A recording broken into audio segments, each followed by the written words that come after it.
Welcome back. A few weeks ago, Stroryboard 18 was in the mecca of advertising and marketing, the Cannes Lion Festival of Creativity, speaking to the who's who of the global industry about the disruptive trends sweeping through the consumer and marketing landscape. Among them was Mie-Leng Wong, Senior Vice President Global Brands at Mondelez, who spoke to us about the key trends shaping the global food majors' marketing, commerce and media strategies. Listen in. Let me just kick off with asking you, what are some of the top line trends that you have your eye on right now, and some of the insights from that are informing your strategies across your brands? Right. Well, in today's world, consumers face a number of challenges and tensions that are really relevant for Mondelez. The world is more divided, there is a lot of stress. We feel we're more connected due to virtual connectivity, but people have never been so lonely. There are huge climate concerns, and health and well-being trends are becoming more and more important. So yes, how is this affecting our marketing strategies?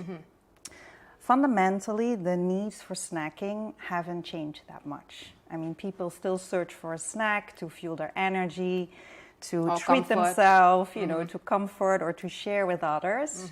During Diwali with Cadbury, or when they come out of school and have an Oreo with their kids. But we do see some changes, how consumers approach our category. The perspective on indulgence is changing because it's becoming part of self-care more than just a frivolous treat.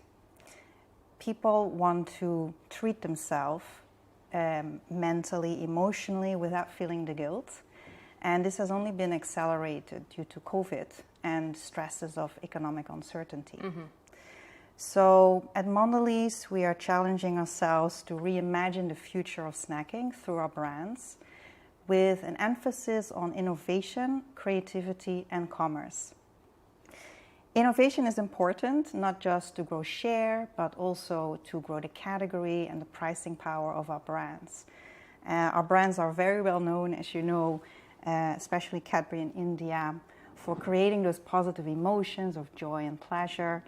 But at the same time, we see opportunities for innovation to bring new sensorial delight, more mindful indulgence with less guilt, addressing those holistic well-being needs. Creativity is key because 84% of advertising goes unnoticed or is not memorable. Yes, yes. I mean, you know this as well, brands compete with life. And sometimes the biggest threat is not another product or service, is, you know, us being invisible. So we encourage our marketeers to come with big ideas that cut through the clutter, that are relevant for consumers. Right. And last but not least, commerce, which is going through big change due to the revolution of mobile phones in our hands. Absolutely. Because of data and technology, a lot of the marketing experience can now be translated into commerce experiences, reducing the gap between brand building and driving sales.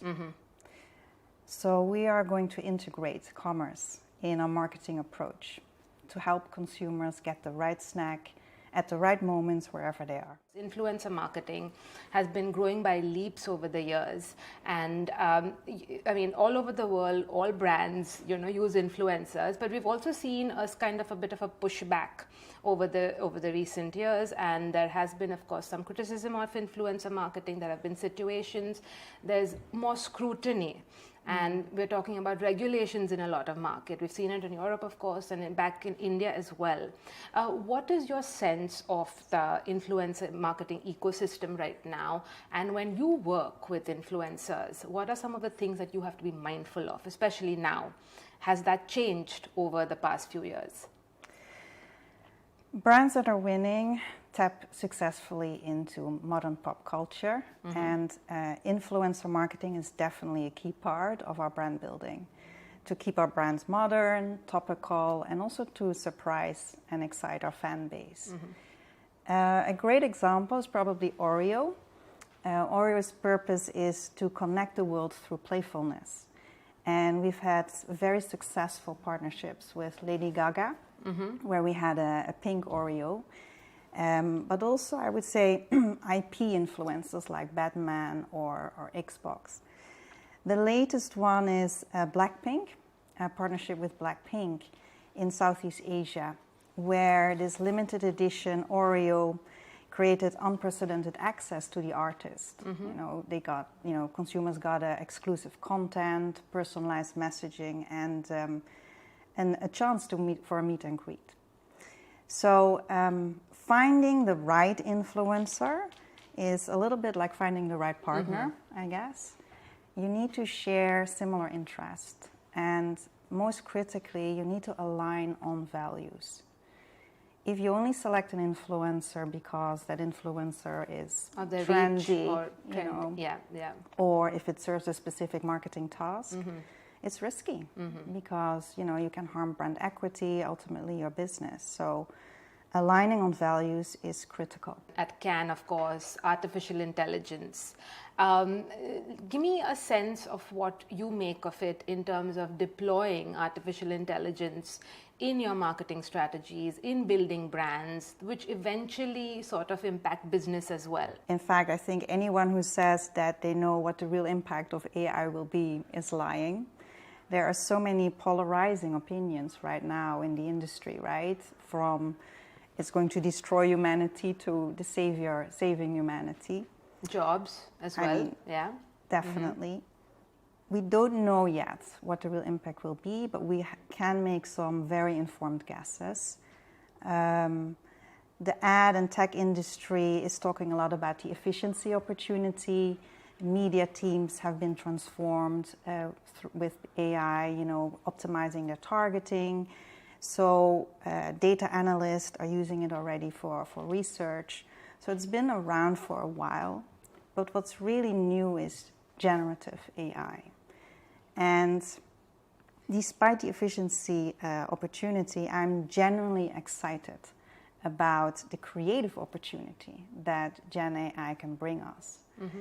Whether it is creating Nike stores in Mars, or how would a collaboration between Louis Vuitton and Toblerone look like? We might be going to concerts where songs are being born from prompts. So it's generative AI brings a new dimension of ideas, which I think is inspired by this remix of cultures. Thank you so much for your time, Mie-Leng. It was lovely chatting with you. Thank you so much. Thank you. Welcome. It is time for a short break. On the other side, key findings from the 11th edition of the annual Brand Footprint India report.